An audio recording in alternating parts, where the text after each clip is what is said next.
allow Chair Baugh to open the press conference with her comments. Thank you, Dr. Hopes. Nice to see you all here again, and we've got great news today. As was said, my name is Vanessa Ball, Chairman of the Manatee County Commission. On behalf of our board, I want to once again thank each and every person involved in the unprecedented response that we've received with this endeavor. We're now ending our 5th day since learning of a breach at the site, and I'm in awe over the state, federal, and local cooperation to ensure the safety for our residents. I am so pleased that the interruption of life, or to life as usual in North Manatee, is minimal, and that our residents and business owners can return home safely tonight. Earlier today, the board unanimously authorized the use of a deep injection well on county-owned property directly south of the Piney Point site across on Buckeye Road. That action will give this and future county commissioners total control over the well within the guidelines of the EPA and DEP. It also allows us to dictate the quality of the water before it goes into the well. In other words, the residents and business owners of North Manatee can rest assured that the water atop those stacks will be treated before it goes into the well, and then capped to ensure no other water enters that well. As far as the legislature goes, anyone who has followed the Piney Point saga over the last 20 years will know that local government did not create this situation. But I am so proud to see our local government working in tandem with other local, state, and federal agencies on the forefront of the solution. As most of you have heard, we did receive word yesterday from our Senate President and our Senator from the area, Jim Boyd, regarding funding that will be coming to help in this endeavor. I also yesterday spoke with Senator Rubio and Senator Scott and so many people, and as you know, Vern Buchanan was here yesterday. So we have so much help to help us take care and get rid of this terrible situation once and for all. Thank you very much.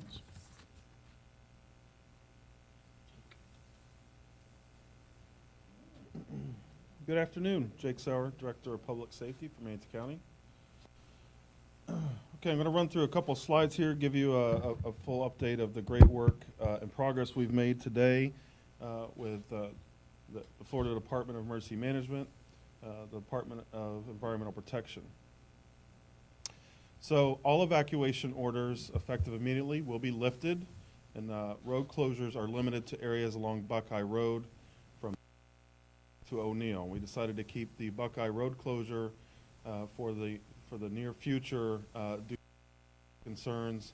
We also have a drone team out there that is working and it's safer for the residents and those that travel through Buckeye Road for the near future. Today, the Army Corps of Engineers produced a new inundation map that included more in-depth data to create a more accurate map for us to use and base our decisions off of. The new map showed much lower flow, both in terms of volume and velocity, and across the entirety of the affected area should a breach occur. As of the last report, approximately 137 people and 36 pets were placed into non-congregate sheltering at local hotels. However, they will be allowed to return to their homes today. We do have 100,000 bottles of water that were delivered to the Braden Area Convention Center through the help of the Florida Department of Emergency Management should the breach occur. We're saving that water for that if we need it in the near future. The leak and containment wall continues at the Piney Point facility, but seepage rates have decreased. A technical working group, including engineers, subject matter experts from the Florida Department of Environmental Protection, Florida Department of Emergency Management, and the Southwest Florida Water Management District, along with the Army Corps of Engineers and additional third-party engineers, are on site today, and they have been, and they'll continue to be on site for the foreseeable future. Members of this work group have stationed pumps and pipes to increase output from the reservoir.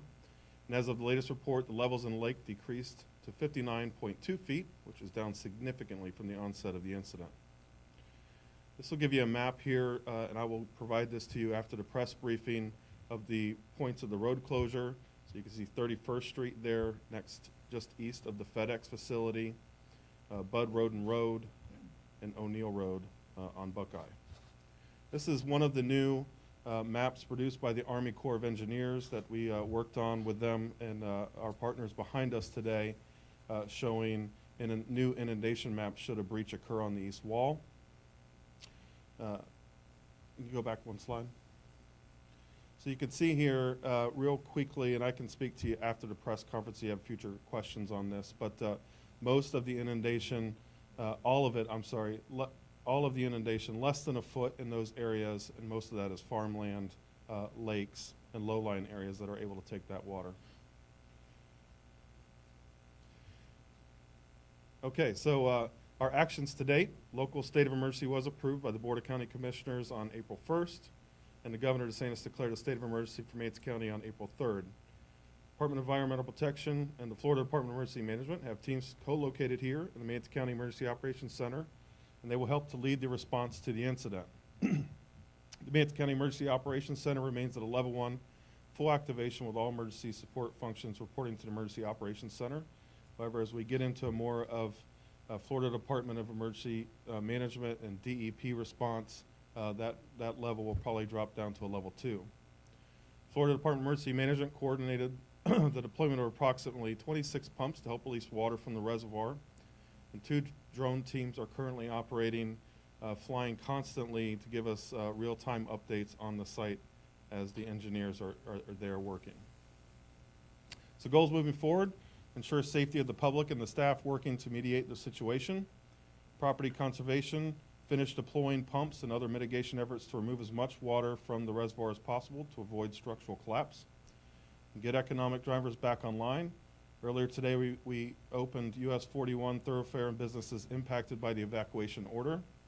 Remediate any negative environmental impacts due to the release of the water.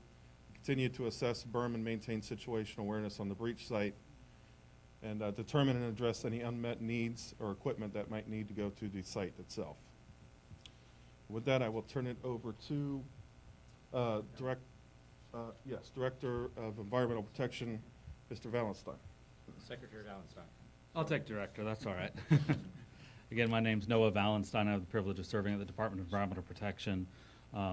We appreciate the strong cooperation of the county and the other agencies here, including the Department of Division of Emergency Management. Our focus continues to be assisting on preventing an uncontrolled release of water. Again, our science team has worked nonstop around the clock along with our engineers to ensure that the directed release is going to the area with the least possibility for environmental impact, and that continues to be the case. I also urge you, we have begun putting up water quality information along with our public information on the Piney Point incident.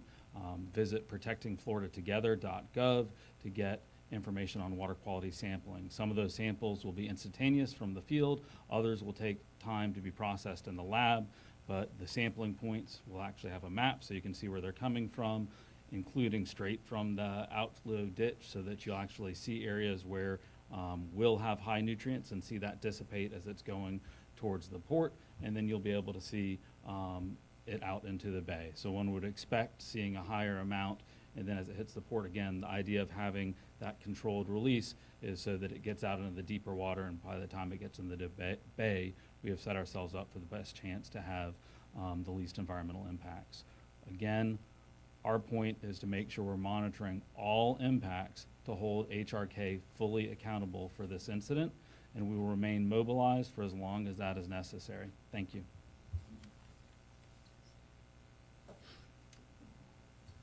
Right. Good afternoon. Kevin Guthrie, Deputy Director and State Emergency Response Team Chief for the Florida Division of Emergency Management. We continue to support local emergency management and also coordinate with the state and federal agencies that are on scene. That is our primary job. We have secured some additional resources in addition to those 26 pumps that are already on site. We do have approximately 75 state employees and or contractors on site. We also have, for tomorrow, we are working in the direction of having a couple of contracted crews on site that are going to specifically work on a submersible ROV to attempt to find the actual leak in the liner, and then a potential patchwork that will happen on top of that. That's a temporary solution that will certainly, our goal is to buy the Department of Environmental Protection some time to actually do a more controlled type of situation and be able to treat the water with technology and things like that. So again, we've gone out to secure that resource today.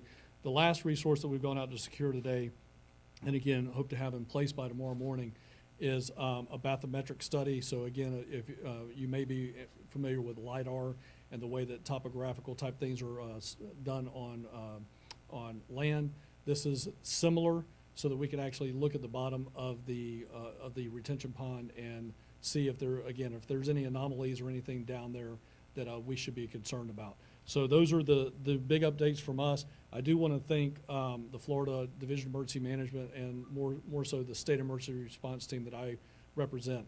A very big footprint of individuals is working back in Tallahassee, and we would not be as successful as we are here on the ground supporting Manatee County Emergency Management if we didn't have that support team back in Tallahassee that includes multiple agencies, probably greater than 20.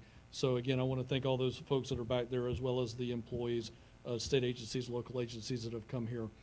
And then last, and Noah mentioned it, but and as well as Dr. Army Corps of Engineers, Jacksonville District, they answered our call and came in very quickly and provided us some very good information to allow us to move from information-based to what I would say is intelligence-based decision-making. So again, want to thank Colonel Kelly and the U.S. Army Corps of Engineers Jacksonville District for their partnership and their continued efforts to help out the Florida Division of Emergency Management and, in this case, Manatee County. Thank you. Thank you, Director Guthrie, and thank you, Secretary Valenstein. For a recap, the mandatory evacuation orders have been discontinued, so both our residents and our businesses can return. In addition to that, earlier today, you're aware that we reopened US 41, which is a major thoroughfare handling a lot of commercial traffic. In addition to that, we have successfully controlled the release of over 180 million gallons out of the southern stack. We started with about 480 million gallons on Thursday. We declared the state of emergency. On Friday, we HLK and the Florida Department of Environmental Protection had a controlled release. Then we had that breach. The water leaving in the uncontrolled breach is staying on the site. They have successfully routed it, and with all the pumps that came in from the governor's orders, that water is going into, I believe, an unused retention pond that has a liner in it. In addition to that, there are additional resources that continue to be deployed. But the good news is that we believe that risk has been successful mitigated and lessened so that we could cancel that evacuation order. And to the citizens and the residents that did have to evacuate, keep in mind, it's like when we talk about hurricanes. Just because we did not have that major breach, it was necessary to ensure that we ensured the safety of our residents. With that, before we close, we'll take a few questions.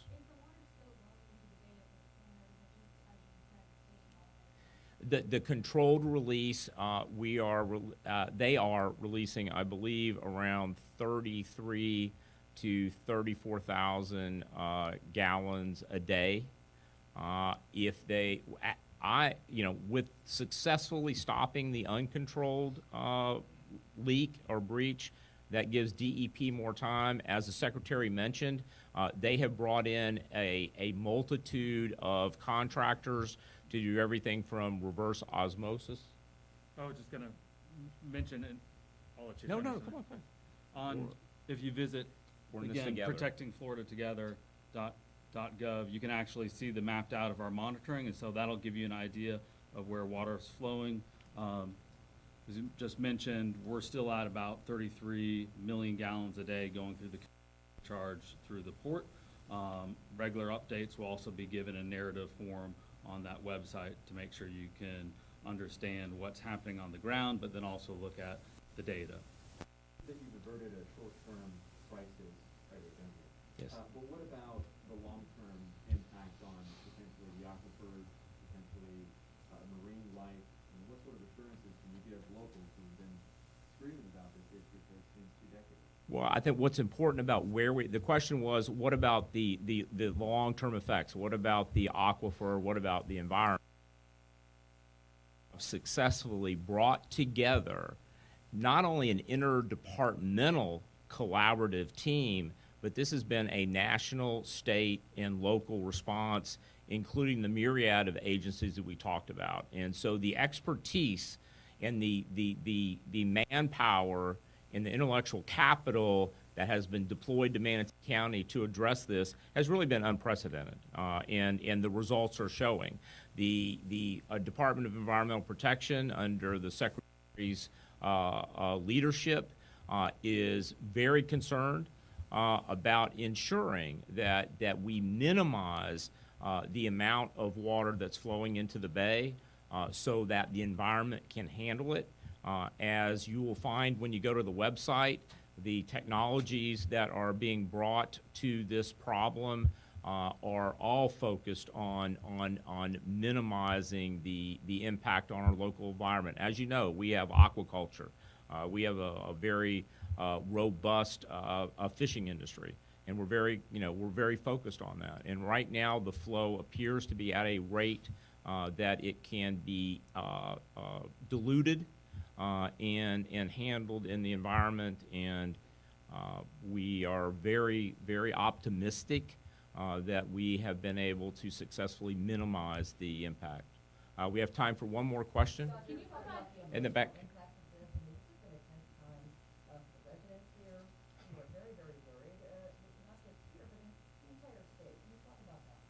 Repeat.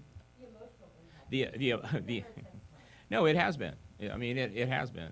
It's been hard on everybody involved. It's been stressful for the residents of Manatee County, but seen with the national attention. But I do believe that we have demonstrated a case for how local government, state government, and federal government can rapidly respond to a situation like this. Remember, this is private land. This was a private company that had been managing this, and it was under regulation with DEP. They were reporting to DEP. DEP was responding, but at the earliest indication of a threat, the Board of County Commissioners took immediate action, and that created a cascade effect that resulted in all the resources that have been deployed today. And the issue of emotional impact, I hope that tonight many of us, I know I'm going to sleep better. I may actually sleep, and I'm sure the others that have been involved and those residents that were displaced. And but this has been short-lived. We have dramatically reduced the risk in a very controlled way. So that hopefully, all of us have time to recover both physically and emotionally. But I think everybody should be rest assured that this is very much under control now. The risk has been lessened to the point that people will be able to return to their homes. Well water, drinking water is safe. The environment is being protected as much as possible. All right, thank you. One more.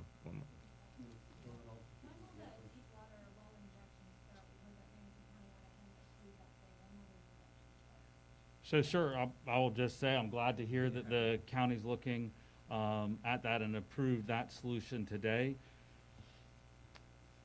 My apologies. I think the thing that you've heard from almost everyone is that Piney Point has had decades and decades of histories with a story that just sounds like the same story over and over again. An incident, it not being fully addressed or closed, a reinvention, and then another. I'm excited that the county's committed to making sure this is the last chapter of this story. The department is committed to making sure that this is the last chapter. That is one solution. We would immediately begin working with permitting, would be the first step, engineer, test and design, and then move forward. So normally that takes from beginning of permitting construction to where you can actually start putting water in the ground, between 2 to 3 years. But it's a very good long-term solution. We then obviously work with middle-term solutions on water management. We actually have 2 innovative tech companies. They're on the property, assessing, working how they can then get into the train of water without slowing progress down for life safety. We're excited about those, but we've got a whole team stood up of our scientists looking for any option to make any improvement that we can due to this company's discharge. Well, don't know about the TFRs. There's still a lot of work, a lot of drone work, but you have the websites. If not, the media folks can get the 2 websites to you that you can get constant updates. That's the best way to be updated with that. I thank you all for being here. I thank you for getting the word out, and I don't know that we have any more press conferences planned at this time. Thank you.